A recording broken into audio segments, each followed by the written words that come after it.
আল্লাহ রাসূল সাল্লাল্লাহু আলাইহি সাল্লাম বললেন যে তোমরা গরিব হয়ে যাবে, দোষী হয়ে যাবে, এই ভয় আমি করি না, বরং দুনিয়া তোমাদের সামনে এমন ভাবে খুলে দেওয়া হবে যে তোমরা তাতে প্রতিযোগিতা করতে থাকবে, সেই দুনিয়া নিয়ে তোমরা ব্যস্ত হয়ে পড়বে, আখিরাতকে ভুলে যাবে, কিয়ামতকে ভুলে যাবে, কোরআনকে ভুলে যাবে, জান্নাতকে ভুলে যাবে, আল্লাহকে ভুলে যাবে, রাসূলকে ভুলে যাবে।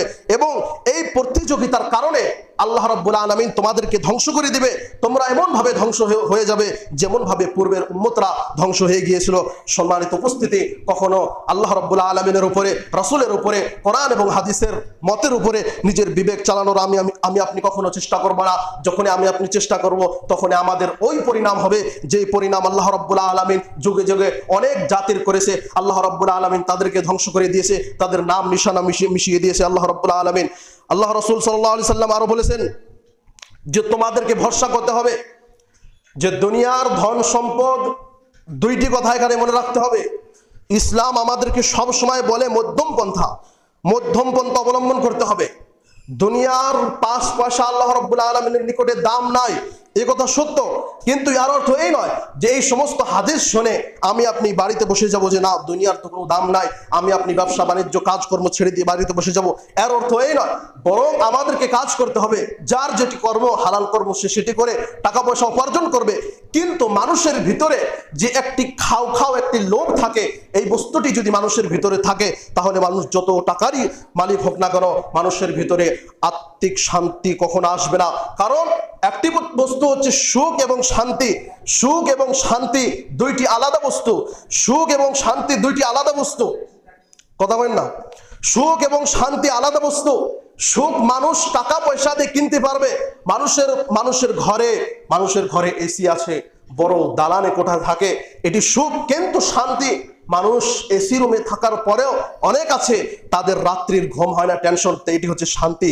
শান্তির অভাব রয়েছে।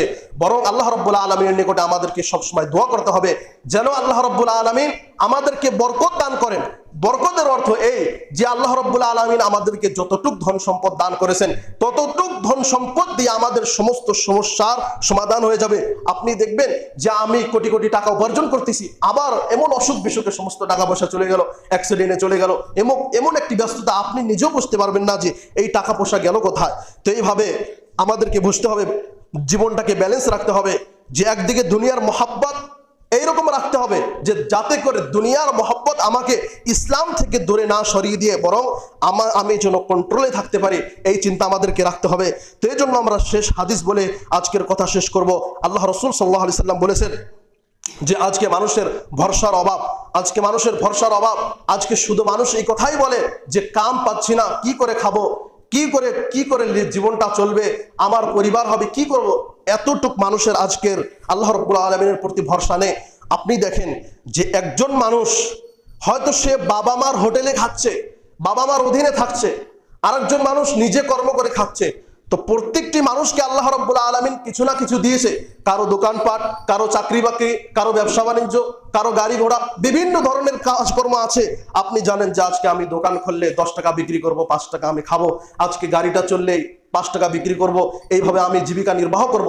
কিন্তু আপনি একটু চিন্তা করে দেখুন যে এই পাখিগুলোর তো আর কোনো দোকান নেই, এই পাখিগুলোর তো আর কোনো গাড়ি ঘোড়া নেই যে তারা এই ধরনের বস্তুর উপর নির্ভর করে টাকা অর্জন করবে।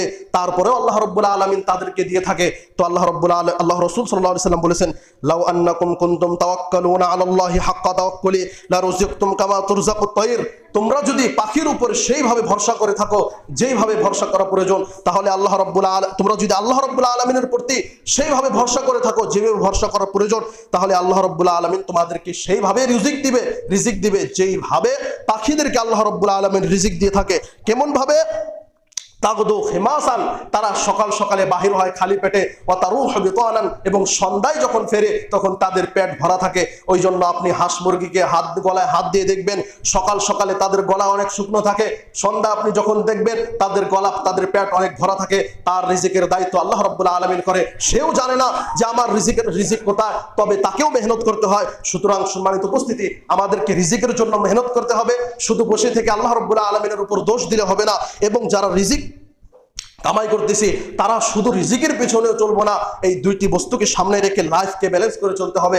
আল্লাহ রাব্বুল আলামিন যেন আমাদেরকে তৌফিক দান করে, আল্লাহ রাব্বুল আলামিন যেন আমাদের কবরের অবস্থাকে শুদ্ধ করে দেয়, সহজ করে দেয়, আমিন। কিয়ামতের কঠিন অবস্থাকে যেন সহজ করে দেয়, আমিন। হে আল্লাহ, আমাদের মধ্যে যারা মারা গিয়েছে তাদেরকে তুমি জান্নাত নসিব করো, আমিন।